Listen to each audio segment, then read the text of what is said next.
Hey, folks, welcome to InTheMoneyStocks.com's intraday analysis video brought to you by the creators of proprietary price, pattern, and time methodology. Learn the PPT strategies and profit for life.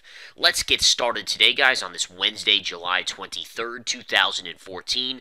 Markets are mixed today. NASDAQ is up 14 points. Dow is down 33 points. S&P is holding just slightly positive, up about 2.5 points on the day. Now, interesting going-ons today. Number one, yesterday, let's refer back to then, the markets broke above a key double top here. Take a look at this. So if I zoom out on this chart, you can see there was a double top from this pivot in early July to this pivot in mid-July. And yesterday, during the intraday period on this intraday SPY 10-minute chart, we were above that line, and then by the close, we actually closed back below it. Now, today, we opened above this line, which is different from yesterday. Yesterday, we opened below and then got above and then failed. Today, we opened above the line, pierced the line, never got back below on a closing basis, came up, confirmed to the upside, and then started to create a bullish consolidation pattern. And again, you can see a very clear bullish consolidation off of this three-bar surge, 1, 2, 3. All these candles in the upper portions of this last green candle. Now, normally you would look at this and say, oh, that's a bullish consolidation pattern. It's going to break to the upside. But as long as we remain in this cycle phase in the markets, all right, as long as we're in this cycle phase in the markets, then what you're going to see here is a lot of failed bullish patterns, just like yesterday. And let me just refer back to yesterday again. Notice how we were above this trend line here, this double top trend line, but you never really got a big buy program to spike the market up precipitously. And again, you kind of tried, you failed, you tried again, you failed, and then lower highs, ultimately leading to a little bit of a breakdown. Well, today you got a nice surge to the upside, but another factor here of weakness showing up with a failed bullish consolidation pattern, markets selling back off. Now, ultimately, what you're watching for today is where do we close? All right, where do we close? What do I mean by that? Well, you obviously are looking to see if we close back below this trend line here, the 198.2526 level. If we close on or below that, that would be bearish on the markets going into tomorrow. If we close between this line here, this double top line here, and these highs from yesterday, which we're in between right now, this would be more of a neutral setting to me. This wouldn't be a strong close. It would kind of be a weaker to neutral close because you're not above yesterday's highs, yet at the same time, you're above this trend line. So it's kind of in between. If you close above this line here, then that would be looked at as a strong market.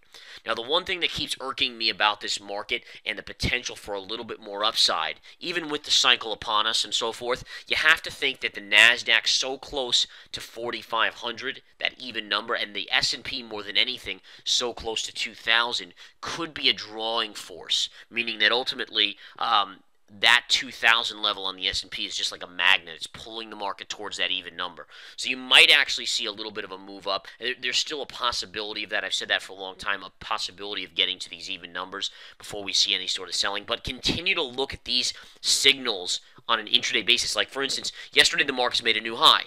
Today they made a new high above that.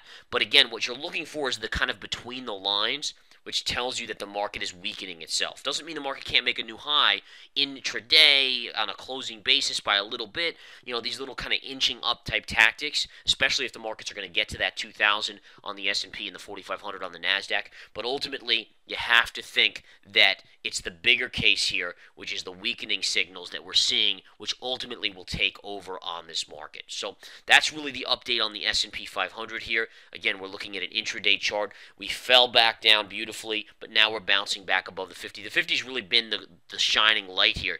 If you look at yesterday, we hit off of it and bounced. Today, we hit twice and bounced. Now we pierced it and closed below, but you never confirmed below it. So if you know the confirmation signal, that's really what you're paying attention to, and the markets are now bouncing back. But what you want to see now, what happens at the 20 MA, and really this is where you came outside of the green candle and the low here, and you want to see exactly what's going on with that respect, okay? All right, so that's going on there. Again, earnings yesterday, we had a flurry of earnings. We had earnings from Xilinx, which is getting pounded down to over $7. There was a beautiful level down here that we gave out to members in the intraday stock chat that made them a lot of money on a bounce level today on Xilinx. That was a beauty. Juniper's another stock that's taking a beating today on earnings. We also have other stocks reporting earnings that are taking beatings as well. A couple stocks that are doing a little bit better off of earnings. Apple is trading up about 3% here. And again, Apple's making this is a beautiful bullish pattern and very likely to move up. And the reason I say it's very likely to actually rally here is because the 20 is into current price and it stayed sideways. So if you look at the spiders, right, if we go back to the spiders intraday, all right, see how the spiders began to break down into the 20? That's a negative. So see bullish pattern, and then it breaks down into the 20, as opposed to Apple's, and this is a good educational piece, guys. Apple went sideways, and now the 20 is coming into price. So there's a difference here, and if you're really a technician, you want to kind of exemplify the charts. What you're looking for here is always the moving averages to come up underneath price while price is going sideways. That usually kickstart another leg up. Now, granted, there's always a chance that Apple fails, but more than likely the odds are favoring a little bit of a move up there. Okay, another stock that had earnings yesterday after the bell was Microsoft. Microsoft's kind of been all over the map. It gapped up and then pulled back, then rallied. Now it's coming back in just a little bit. But again, really, to be honest, 16-cent move up on earnings is nothing special on Microsoft whatsoever. All right, a couple stocks reporting today that are big names. Facebook would definitely be the biggest to watch after hours. Facebook is having a really nice rally into earnings. The closer it gets to double top, the more likely I think it could sell off on earnings. And again, it's still not there. So I don't know if it'll honestly get into double top. Double top is 72.50, which is still about 70 cents away, 75 cents away, somewhere around there. But again, that would be a nice little double top area. And again, if it got close to that into earnings today, I would actually expect a pullback on earnings. If it stays in this range or pulls back into the close, maybe get a little bit of a pop. Either way, I'm not playing this. I do not have position in this either way. Even with options, I'm not even looking at it whatsoever. Okay. Another stock we'll be watching is Qualcomm here. Qualcomm's had a nice rally over the last few days, but again, interesting to see this, how it's hovering kind of right around this little double top right here, and that's going to be very interesting. Here was a very interesting trend line we've been following. It got below here, never confirmed. Remember, confirmation initiates a bigger move to the downside. In this case, it never confirmed, therefore it bounced up. Here again, it got below, never confirmed, and bounced back up. So they've really been holding it very nicely above this trend line, and again, even when it's been below, it's never been able to confirm, which is kind of interesting. Okay, one stock that I'm very bearish on right now, Hewlett-Packard. I do have options on this as well as the stock on the short side. I think this is running out of steam here. You can see again with the markets where they are, with the NASDAQ so close to that 45. This thing can't get through its double top. It's even down today when the markets are up pretty decent. At least the NASDAQ's up. Dow's not up, but this is a tech stock, so I kind of classify it in the NASDAQ. But in any case, keep an eye on this. I do expect this to start to pull back more and more. And ultimately, when it takes out this 50, see how you can connect all these lows like right along here with this 50 MA? So pivot, there you close below, never confirmed. Here you hit it, bounced, right along the 50 as well. You don't even need this trend line in there. But when that breaks, this thing goes very quickly to the 200, wherever that may be. Probably around $30 at that point. Okay, so just something to watch there as well. What else do we have here on the charts? Looking through some other names out there. Intel, SMH. I'm actually short the SMH. Really beautiful little action here. I love this. Look at this, down 2% today on the SMH. And this is while the market is generally positive except for the Dow. All right, that's a big signal to me. When look at how, we've had good earnings from Intel, we've had good earnings from some other players, but see how it's making barely higher highs here, and it keeps on getting hammered down in wide range bars. That's a sign this is going to collapse, guys.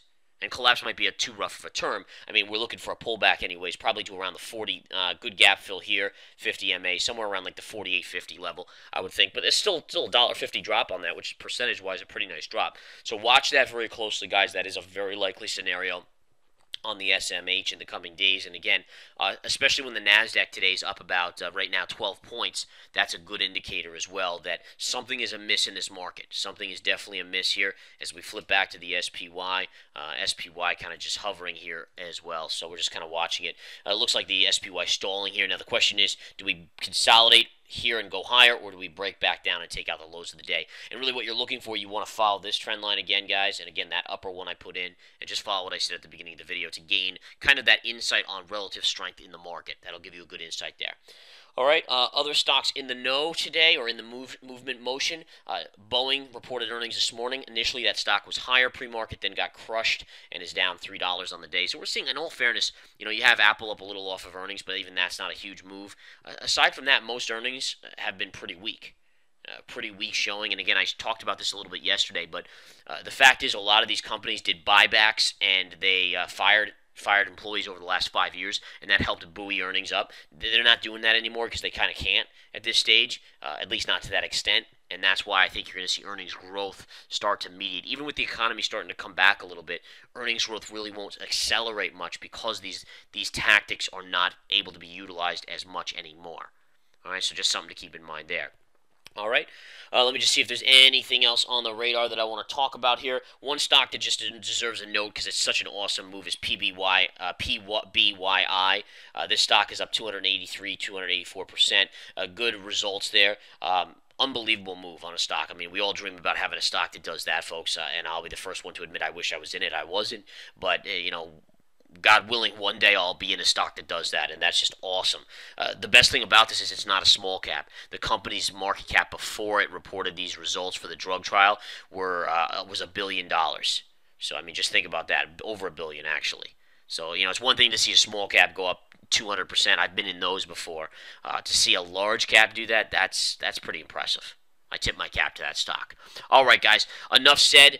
Let's rock this market, guys. Plenty of trades out there. Plenty of day trades. Plenty of swing trades. I did initiate a new position in the research center today. I did another one yesterday. So, again, come join us here. The one from yesterday's in the money already. The one from today, let me just do a check. I'm not going to tell you what it is. Ooh, that's nicely in the money. I love the price action. By the way, the one today, guys, hit a major, I repeat, major level that you will see a huge correction off of. All right, this is one of the best trades out there in my opinion. And again, you can play it with options. You can play it with the stock itself. Either way, be ready for this play. This one's going to be a monster. It's already, get this, already about 50 cents in the money from where I took it. Actually, 60 cents in the money. All right, talk to you later, guys. Watch this market. Let's see where this thing closes. I will talk to you soon. Come join the Research Center. Take the 7-day free trial.